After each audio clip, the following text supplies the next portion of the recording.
வணக்கம் traders. Welcome to pre market report. இன்னைக்கு நம்ம இந்த வீடியோல என்ன பார்க்க போறோம்னா, மார்ச் 12ஆம் தேதி அதாவது புதன்கிழமை மார்ச் 12ஆம் தேதி. இன்னைக்கு நம்மளோட நிஃப்டி அண்ட் பேங்க் நிஃப்டி வந்து எந்த மாரி பிரைஸ் ஆக்ஷன்ஸ் இருக்கிறதுக்கான சான்சஸ் இருக்கு. ஸோ இப்ப இருக்க பிரைஸ்ல இருந்து மார்க்கெட் மேல போகுமா? இல்ல கீழ வருமா? அப்படிங்கிறது தான் நம்ம இந்த வீடியோல பார்க்க போறோம். ஸோ நான் முன்னாடியே சொன்ன மாரி இந்த வீடியோல நம்ம நிஃப்டி அண்ட் பேங்க் நிஃப்டியோட அனாலிசிஸ் தான் நம்ம பார்க்க போறோம். அது மட்டும் இல்லாம ஓப்பன் இன்ட்ரெஸ்ட்ன்னு சொல்லி ஒரு டேட்டா இருக்கு. இந்த டேட்டா நமக்கு ரொம்ப முக்கியம். ஏன் இந்த டேட்டா முக்கியம்னு சொன்னீங்கன்னா, இந்த டேட்டா வந்து நமக்கு ஏற்கனவே மார்க்கெட்ல இருக்கிற existing call and put options வந்து சொல்லும். நிஃப்டிக்கு பார்த்தீங்கன்னா, உங்களுக்கு இன்னும் 1 நாள் தான் இருக்கு எக்ஸ்பைரிக்கு. அதே மாரி நம்ம பேங்க் நிஃப்டி பார்க்கும்போது, நமக்கு இன்னும் 15 நாள் இருக்கு. ஏன்னா பேங்க் நிஃப்டி வந்து இப்போ வந்து மந்த்லி எக்ஸ்பைரியா மாத்திட்டாங்க. ஸோ அதனால பேங்க் நிஃப்டிக்கு இன்னும் 15 டேஸ் இருக்கு எக்ஸ்பைரி ஆறதுக்கு. ஆனா நம்ம நிஃப்டி பார்த்தோம்னா வியாழக்கிழமை நமக்கு எக்ஸ்பைரி டே இருக்கு. ஓகே. இப்ப நம்ம வீடியோக்குள்ள போலாம். இப்ப நேத்தோட பிரைஸ் ஆக்ஷன் நமக்கு பார்க்கும்போது பார்த்தீங்கன்னா, நிஃப்டியும், பேங்க் நிஃப்டியும் கேப் டவுன்ல தான் ஓப்பன் ஆச்சு. ஓகே. அண்ட் 6ஆம் தேதி அதாவது கடந்த 5ஆம் தேதி 5ஆம் தேதியிலிருந்து பார்த்தீங்கன்னா, மார்க்கெட் மேல வந்து இந்த 22,300 அப்படிங்கிற ஒரு பிரைஸ தாண்டி, அதுக்கப்புறம் மார்க்கெட் வந்து இதே பிரைஸ் ரேஞ்ச்ல இருந்துச்சு. ஆனால் நேத்து என்ன நடந்துச்சு அப்படின்னா, கேப் டவுன்ல ஓப்பன் ஆயி, நேத்தோட நேத்தோட பிரைஸ் ஆக்ஷன் விண்டோ பார்த்தீங்கன்னா, ரொம்ப அதிகமா இருந்துச்சு. ஸோ நம்ம இந்த பிரெடிக்ஷன்ல எப்பயுமே நம்மளோட சார்ட்ல என்ன பண்ணியிருக்கோம் அப்படின்னா, ஒரு ஒயிட் கலர் ஏரியா இருக்கு பாருங்க. அதுதான் மோஸ்ட் ப்ராபபிளா இருக்கிறதுக்கான ஒரு ஏரியா. அதாவது அதிகபட்சம் அந்த ஏரியாக்குள்ள தான் மார்க்கெட் இருக்கும் அப்படிங்கிறது தான் நம்மளோட ஒரு கணிப்பு. அந்த கணிப்புலருந்து மாறுபடுறது ரொம்ப கம்மியா தான் இருக்கு. ஓகே. அப்ப இந்த மேல இருக்க பாக்ஸ் என்ன? கீழ இருக்க ஒரு டப்பா பாக்ஸ் என்ன அப்படின்னு பார்த்தீங்கன்னா, மேல இருக்க பாக்ஸ் வந்து மார்க்கெட் சப்போஸ் ரொம்ப புல்லிஷா போச்சுன்னா, மேல இருக்கிறதுல இருக்கும். அப்படி இல்லன்னா, டவுன்ஃபால் ஆச்சுன்னா, டவுன்ஃபால்ல. ஸோ அப்படி பார்க்கும்போது நம்ம நேத்து என்ன எக்ஸ்பெக்ட் பண்ணி நெனச்சோமோ, அதே மாரி தான் மார்க்கெட் நடந்திருக்கு. ஆனா ஒரு ஒரு ப்ராப்ளம் என்னன்னா, நேத்தோட ஒரு ஃபுல் பிரைஸ் ஆக்ஷனுமே நமக்கு பார்த்தீங்கன்னா, ஆல்மோஸ்ட் நமக்கு 150 பாயிண்ட் தான் இருக்கு. ஏன்னா, நிஃப்டி 50 வந்து கடந்த ஒரு 2 வாரமா ஒரு average price movement per day நமக்கு பார்த்தா, அதாவது 100 பாயிண்ட், 150 பாயிண்ட் தான் இருக்கு.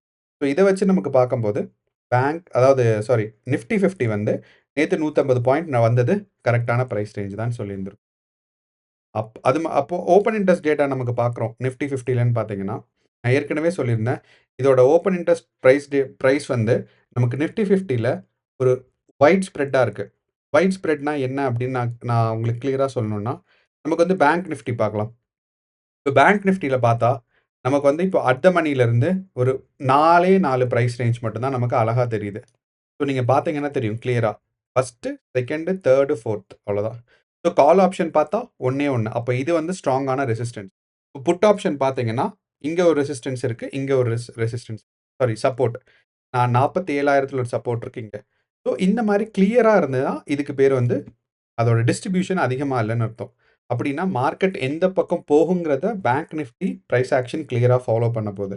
ஆனா நிஃப்டி 50 பாருங்க, உங்களுக்கு வந்து வைட் ஸ்ப்ரெட்டா இருக்கு. நெறைய இடத்துல ஒரு பிரைஸ் ரேஞ்ச்லயும் போட்டு வச்சிருக்காங்க. ஒரு 50 பாயிண்ட்ஸ் கேப்லயும், ஒரு 50 பாயிண்ட், 100 பாயிண்ட் கேப்லயும் ஈக்குவல் அமௌண்ட் வந்து என்ன பண்ணியிருக்காங்கன்னா, கால் ஆப்ஷன்ஸும், புட் ஆப்ஷன்ஸும் இருக்கு. அந்த மாரி நேரத்துல என்னன்னா, மார்க்கெட் வந்து ஒரு அன்சர்டனிட்டிய நோக்கி போயிட்டு இருக்கு. எந்த பக்கம் பிரைஸ் மூவ்மென்ட் இருக்கும் அப்படிங்கிறது தெரியாது அப்படிங்கிற ஒரு காரணத்தினால. அப்படிங்கிறனால இந்த நிஃப்டி 50 வந்து நம்ம பிரைஸ் ஆக்ஷன் 100% இந்த வாரம் வரைக்கும், அதாவது நாளைக்கு எக்ஸ்பைரி டே, அந்த நாளைக்கு எக்ஸ்பைரி டே வரைக்குமே வந்து மார்க்கெட் 2 பக்கமும் எவ்வளோ வேணாலும் மூவ் ஆகலாம். ஓகே.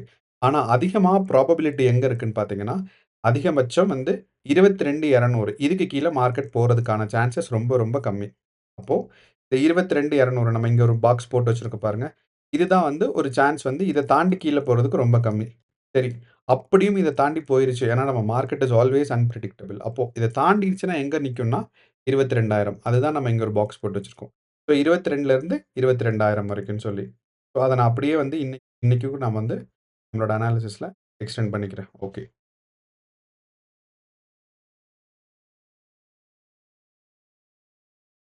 அப்ப நம்ம இந்த 22லருந்து 22,200லருந்து நம்ம வந்து 22,000 வரைக்கும் கீழ ஒரு பாக்ஸ் வச்சிருக்கோம். அப்போ மார்க்கெட் இங்கிருந்து டவுன்ஃபால் ஆனா, இதுவரைக்கும் டவுன்ஃபால் ஆகலாம். அண்ட் இத தாண்டி மார்க்கெட் சப்போஸ் புல்லிஷா போயிருச்சு, பேரிஷா போயிருச்சு அப்படின்னு பார்த்தீங்கன்னா, மார்க்கெட் வந்து இந்த 22,000 வரைக்கும் டவுன்ஃபால் ஆகுறதுக்கான வாய்ப்பு இருக்கு. ஓகே. அப்ப மேல போனா எவ்வளோ தூரம் போகும்? எந்த இடத்துல நமக்கு முக்கியமா சப்போர்ட் அண்ட் ரெசிஸ்டன்ஸ் இருக்கும் அப்படின்னு நமக்கு பார்த்தோம்னா, நமக்கு வந்து 22,700ம் அதே மாரி 22,900ம். ஸோ எந்தெந்த இடத்துலலாம் நமக்கு வந்து ஆ கால் ஆப்ஷன்ஸ் அதிகமா இருக்கோ, அந்தந்த இடத்துலலாம் நமக்கு வந்து ஒரு ஸ்ட்ராங்கான ரெசிஸ்டன்ஸ் இருக்குன்னு அர்த்தம். ரெசிஸ்டன்ஸ்னா அந்த பிரைஸ் தாண்டி மார்க்கெட் மேல போறதுக்கான வாய்ப்புகள் ரொம்ப ரொம்ப கம்மி. இதுதான். அப்ப இந்த 2 பிரைஸ் ரேஞ்ச் 22,700ம் 22,900ம். ஸோ அதுதான் நம்ம இங்க மார்க் பண்ணி வச்சிருக்கோம். 22,700. ஸோ அத நம்ம என்ன பண்றோம்னா, கொஞ்சம் எக்ஸ்டெண்ட் பண்ணி இத நம்ம வந்து ஒரு புது பாக்ஸே போடலாம். கொஞ்சம் எக்ஸ்டெண்ட் பண்ணி 22,700லேருந்து 22,900 வரைக்கும் அப்படிங்கிற ஒரு பிரைஸ் ஆக்ஷனுக்கு வந்து பண்ணிடலாம். இதுதான் 22,900. இப்போ இந்த பிரைஸ் ரேஞ்சில தான் மார்க்கெட் இருக்கும். ஓகே. ஆனா, இப்ப இருக்க பிரைஸ் ரேஞ்ச் பார்த்தீங்கன்னா, 22,500. இந்த 22,500க்கு பக்கத்தில பாருங்க. உங்களுக்கு வந்து 22,400ல ஒரு சப்போர்ட் இருக்கு. ரெசிஸ்டன்ஸ் இருக்கு. அதே மாரி 22,700ல இருக்கு. அப்படிங்கிறனால இந்த 700 பக்கம் போறதுக்கான வாய்ப்புகள் ரொம்ப கொஞ்சம் அதிகம். இதுக்கான 2வது காரணம் என்னன்னா, இந்த பிசிஆர் ரேஷியோன்னு சொல்லியிருக்கு. இந்த பிசிஆர். அப்போ பிசிஆர்னா என்னன்னா, புட் கால் ரேஷியோ. அப்போ புட் புட் புட் புட்ல எவ்வளோ வந்து ஆர்டர்ஸ் இருக்கு, கால்ல எவ்வளோ ஆர்டர்ஸ் இருக்கு. இந்த 2 விஷயத்தையும் கால்குலேட் பண்ணி தான் இந்த பிசிஆர் ரேஷியோ சொல்றாங்க. அப்ப இந்த பிசிஆர் ரேஷியோ பார்த்தீங்கன்னா, 1.1 இருக்கு. நம்ம ஹோல் டேயே கன்சிடர் பண்ணும்போது. ஓகே. அப்ப இந்த 1.1 வந்து நமக்கு இருக்கு. அப்போ அ அப்ப இந்த 1.1 இருக்குன்னா என்ன அர்த்தம்னா, மார்க்கெட் வந்து மேல போறதுக்கான வாய்ப்புகள் அதிகமாக இருக்கு. அப்படிங்கிறது தான் நமக்கு அர்த்தம்.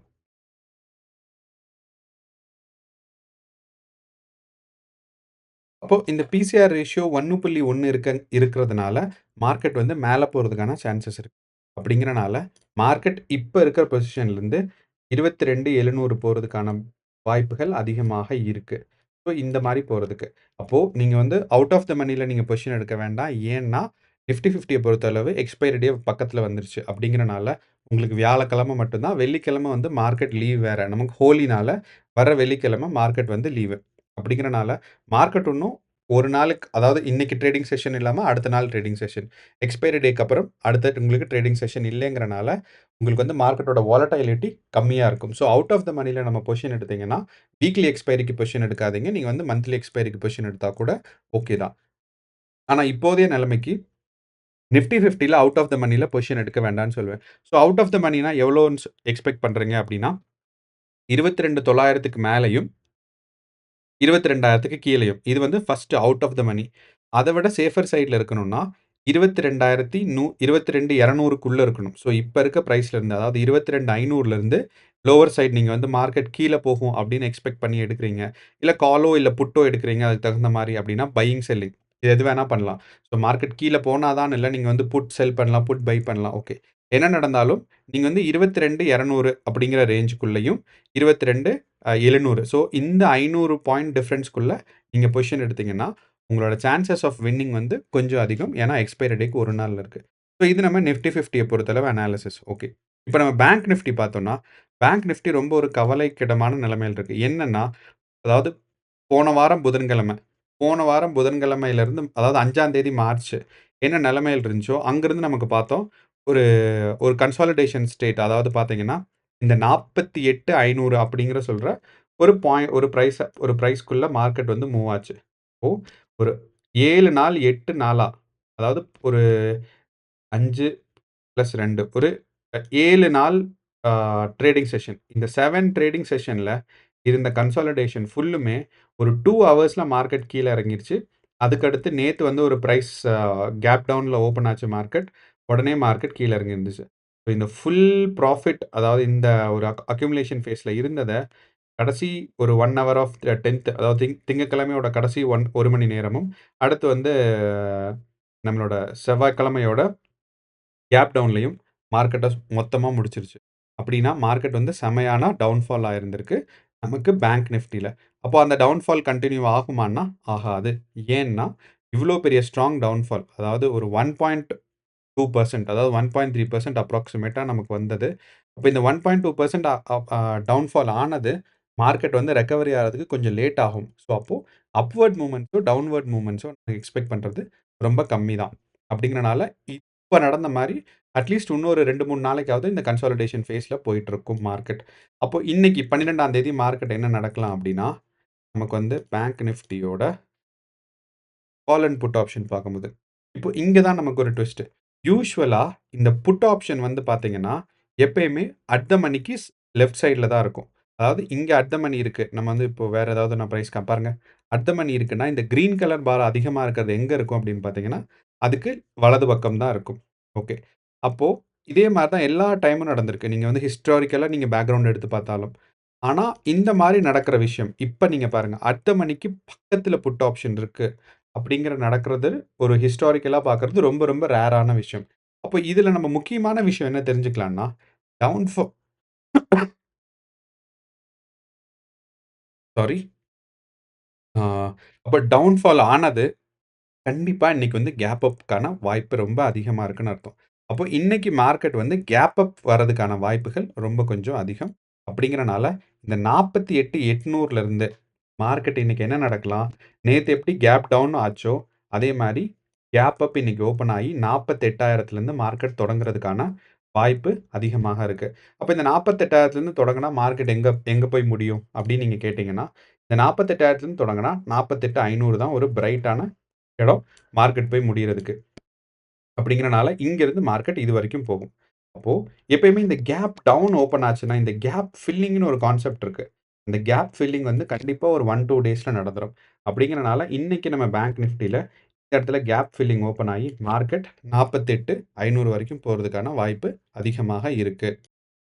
ஸோ ஆகையினால, இன்னைக்கு பேங்க் நிஃப்டி நம்ம வந்து ஒரு புல்லிஷ் மூவ்மெண்ட்டா எதிர்பார்க்கலாம். அதே சமயம் நமக்கு வந்து நிஃப்டி 50ல வந்து ஒரு அன்சர்டனிட்டி தான். மார்க்கெட் மேலயும் போகலாம், கீழயும் வரலாம்.